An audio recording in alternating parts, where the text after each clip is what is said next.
Simulan na ang pasyalan.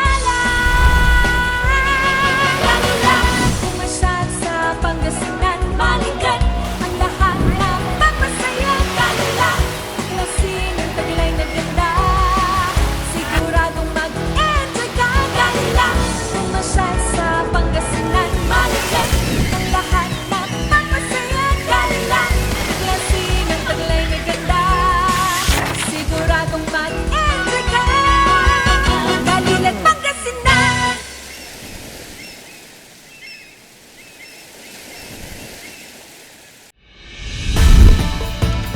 Asin. Isa sa mga pampalasang hindi mawawala sa ating kusina. Masarap ang asin sa Pangasinan kasi fresh tong nakukuha sa dagat. Tapos sa kanila ginagawa diretso. Kaya fresh. Tapos yung texture niya, hindi siya magaspang, pino siya. Tsaka yung kulay niya maputi. Kaya binabalik-balikan ng mga mamimili yung asin ng Pangasinan. Masarap ang asin nito sa Pangasinan kasi malinis na malinis. Nag-grind siyang mabuti. Yung talagang pinong-pino siya. Masarap ang asin ng Pangasinan kasi purong-puro yan. Malinamnam. Sa bawat kurot nito, may alat ng pagpapaalala. May bakas ng agos ng dagat, ng pawis at sipag ng mga kamay na araw-araw humahaplos sa lupa at tubig.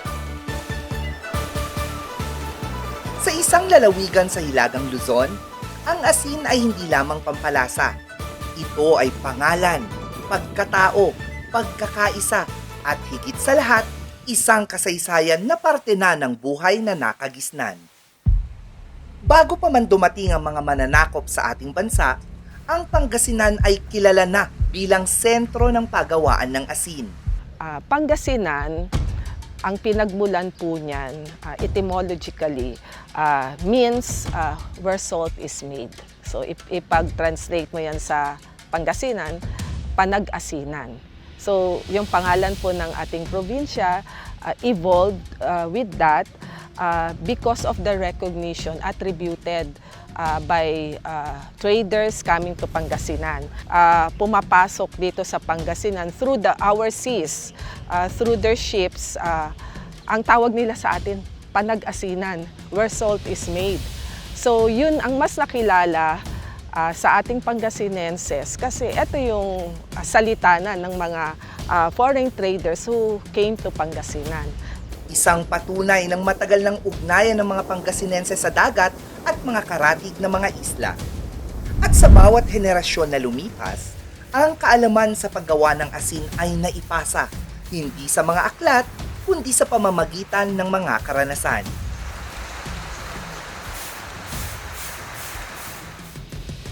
Sa bayan ng San Fabian, isang pamilya na ang nabuhay dahil sa pag-aasin.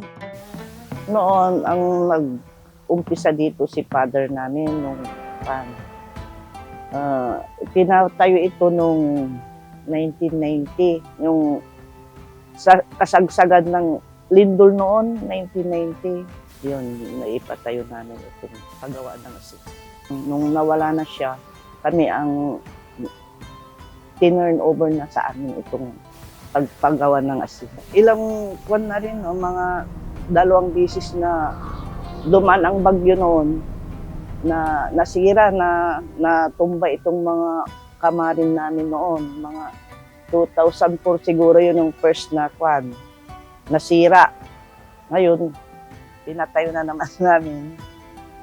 Hanggang ngayon, 2005, itong dumating na bagyo na naman na si Yuan, yung natumba, pangalawa niyang ang ginagawa namin, inaano namin ng itong mga asin, tinutuldahan namin, binabinder namin para hindi lang umano yung tulda tataas.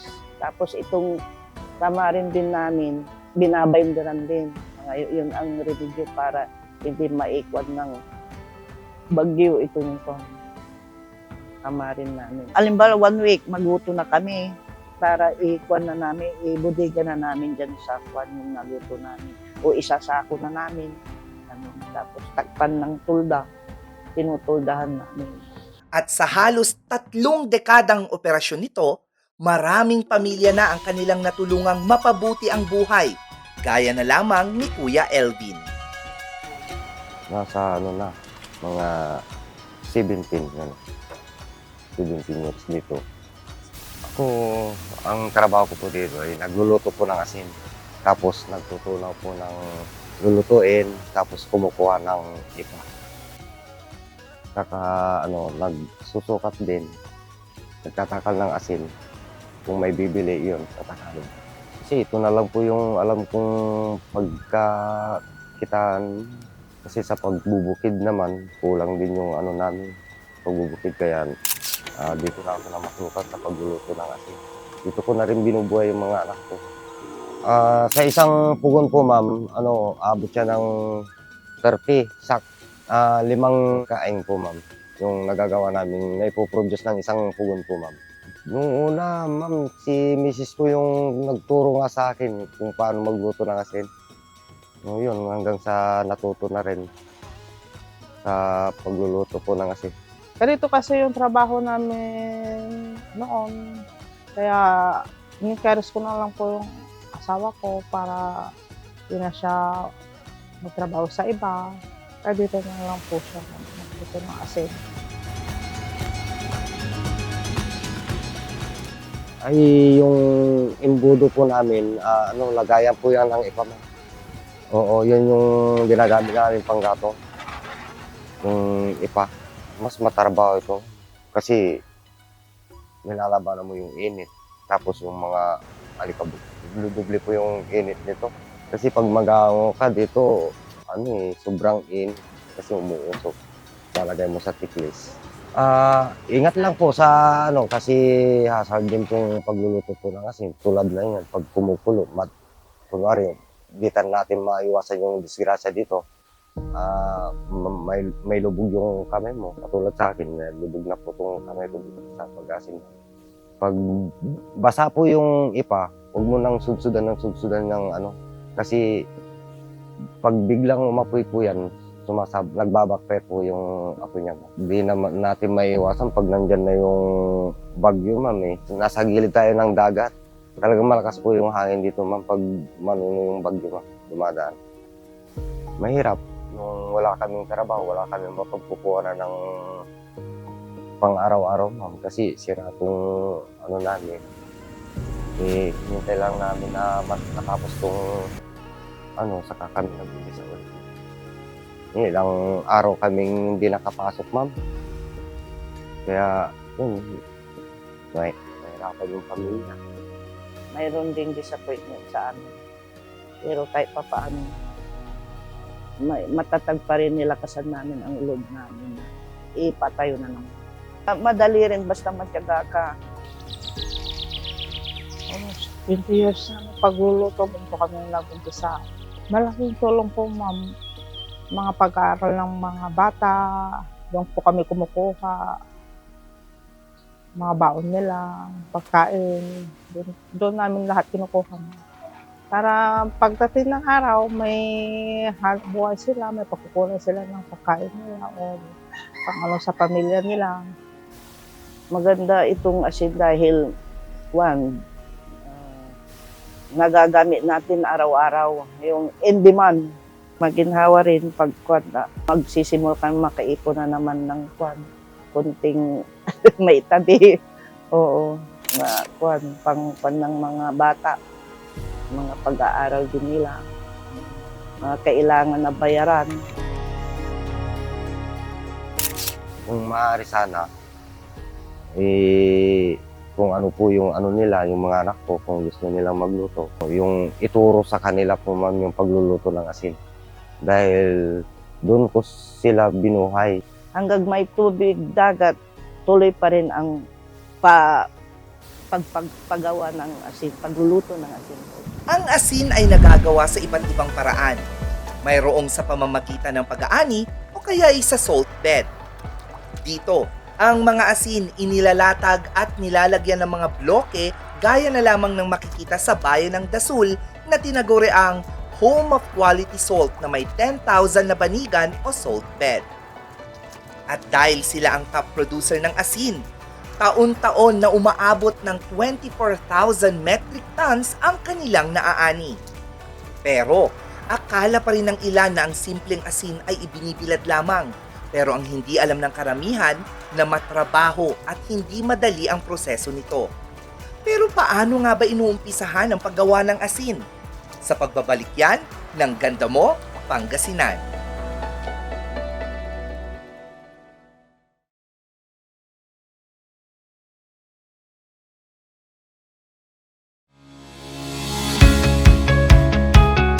Upgrade every bite, one flake at a time.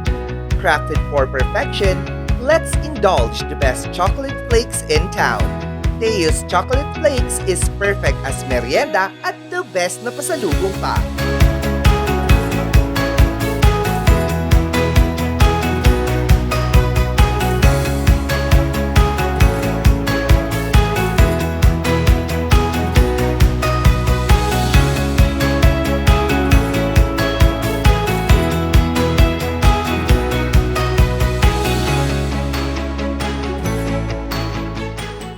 Elegant Suites at West Burnham Place, Baguio City. Your cozy home away from home. Enjoy a spacious living area with modern style, large windows with stunning city views, and beautifully designed bedrooms that offers the perfect comfort and relaxation after a day of exploring Baguio City.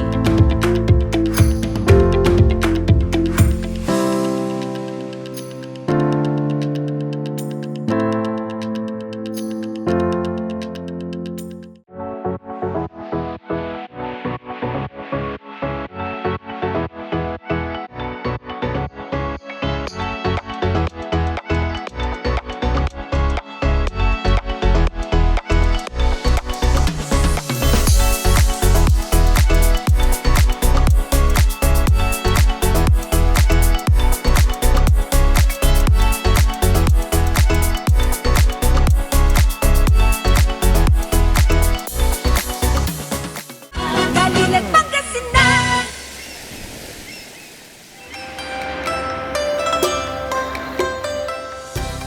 Matamlay ang lasa ng pagkain kapag walang asin, lalo na kung hindi ito yung asin na galing sa Pangasinan. Pero paano nga ba ang proseso sa paggawa ng asin? Actually, yung process ng salt making, ginagawa natin yan, una preparation. So ano yung preparation? Yan yung nagpapumping to outside tayo kasi itong area na ito is minus 90 cm below sea level. So ibig sabihin, pag tag-ulan, underwater po siya. So yun yung preparation, pumping to outside. Tapos kasama na doon yung repair ng bed, salt beds natin. Tinitingnan natin kung ano yung kailangan natin. Yan yung preparation. Tapos after the preparation, yun na yung flooding ng seawater. So kukuha na po kami ng tubig dagat, flood natin sa evaporators natin. The next is the flooding na rin ng brine sa salt beds. So mag-flood na tayo ng brine sa salt beds. Then after that, harvesting na tayo. And after harvesting, kailangan nating scraping. Nakikita po ninyo, i-scrape natin yung salt. Tapos loading to baskets. Ngayon, pails na kami. Hindi na kami gumagamit ng baskets. Loading the baskets, then hauling of salt in baskets. Tapos warehousing na.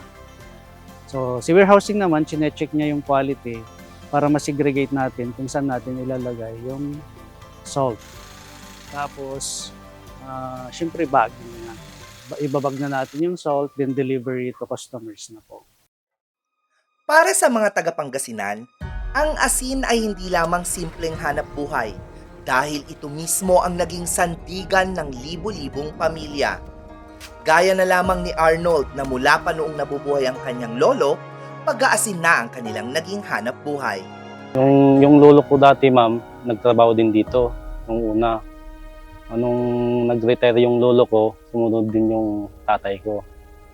Tapos nung pumasok ako dito, nung nag-18 ako, nag-apply ako, nakapasok ako dito sa asinan. Sinundan ko yung ma'am na trabaho kasi maganda din sa kabuhayan dito sa pagpapaasin.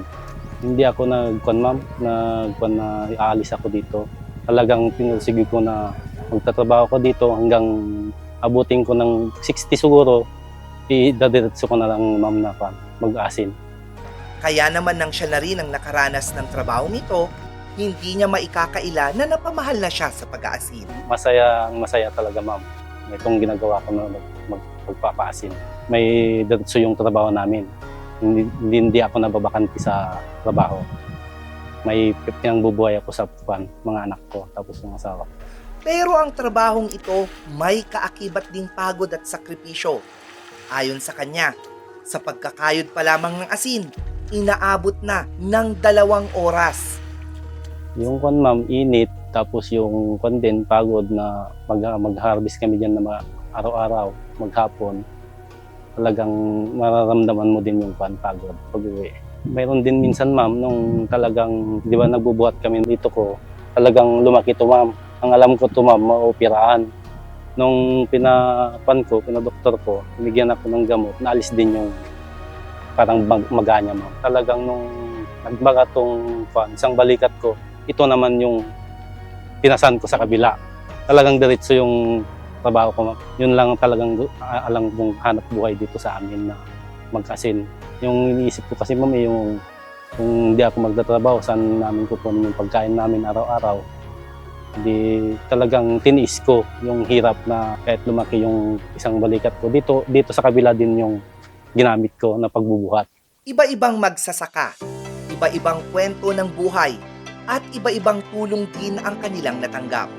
Gaya na lamang ng pagkakaiba-iba ng uri ng asin na ipinagmamalaki ng Pangasinan. Itong Class A, ito na yung harvest natin na yun, nakikita ninyo na marami.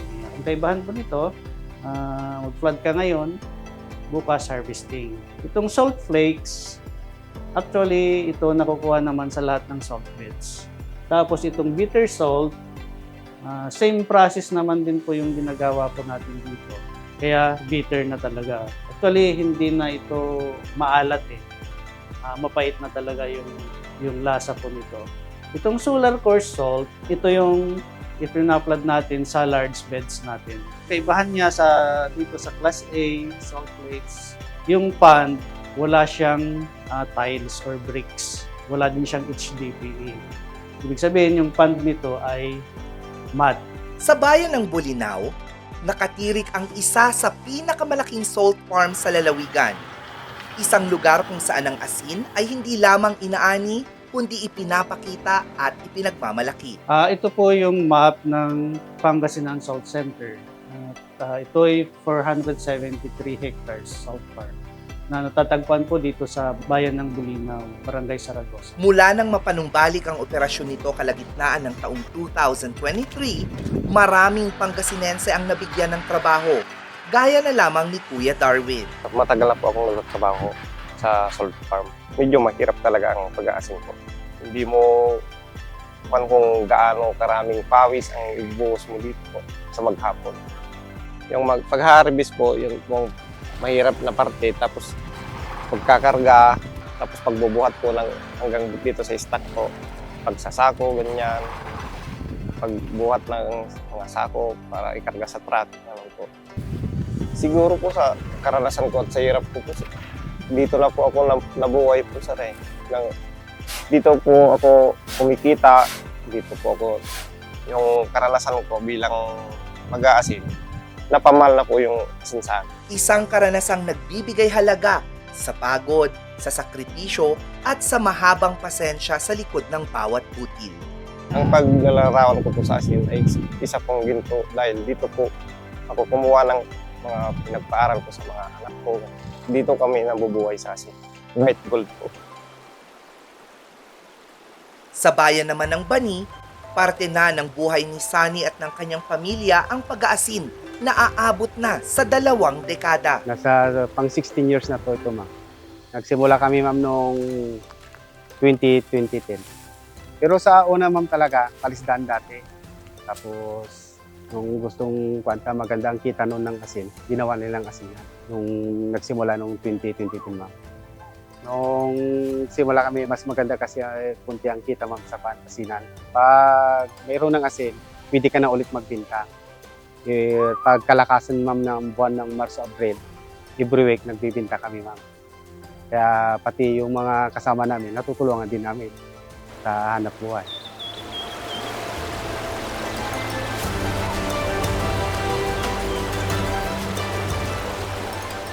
Yung mga bagyo na nasira po, ma'am, yung mga pilapil namin. Tapos yung banigan namin, ma'am, nasira din tayong alon sa kakuan, yun, ma'am. Tapos yung iba natabunan din ng lupa. Nung tatapos sila yung bagyo, talagang hirap din na kuan. Tapos mag-aral pa yung mga bata. Talagang nagsadasideline din sila sa kuan.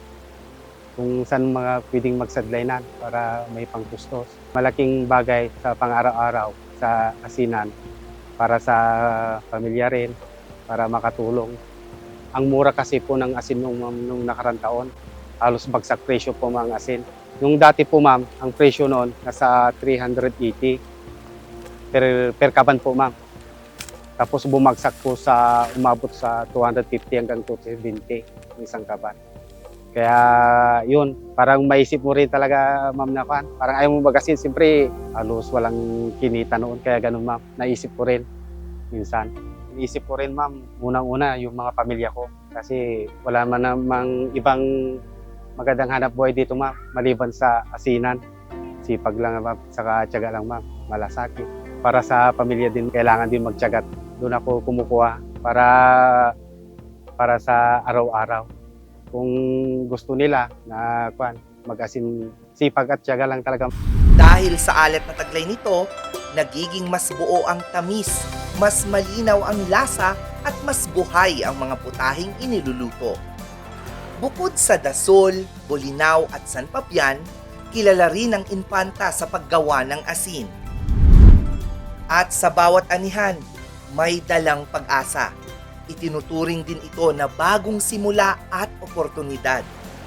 Oportunidad na makalikom ng sapat na kita at pag-asang ipagpapatuloy ang tradisyong nasimulan hanggang sa hinaharap. Napamahal na po yung asin sa akin. Ituro sa kanila po, ma'am, yung pagluluto ng asin. Dahil doon ko sila binuhay. Nagbaga tong isang balikat ko, ito naman yung pinasan ko sa kabila. Talagang diretso yung trabaho ko, ma'am. Parang maisip mo rin talaga, parang ayaw mo magasin, siyempre halos walang kinita noon. Hanggang may tubig, dagat, tuloy pa rin ang paggawa ng asin, pagluluto ng asin. Dito kami nabubuhay sa asin. White gold po. Ang Pangasinan ay tunay ngang land of salt. Isang lalawigang ang alat ay hindi kailanman naging hadlang, kundi naging lakas at syempre, isa sa mga produktong tunay na ibinibida. Sa simpleng asin, nakatago ang kasaysayan, ang kultura at ang buhay ng lalawigan ng Pangasinan. Ang asin, isa mang maliit na butil ngunit taglay nito ang kasaysayang ibinubudbod sa isang buhay na komunidad. Isa rin itong munting paalala na minsan, ang inaakala nating maliit ang may pinakamalalim at makabuluhang kwento. At ito ang kwento ng pagkakakilanlan ng lalawigan ng Pangasinan na may pangarap na maihatid ang kanilang kwento hindi lamang sa Pilipinas, kundi sa iba't ibang panig ng mundo.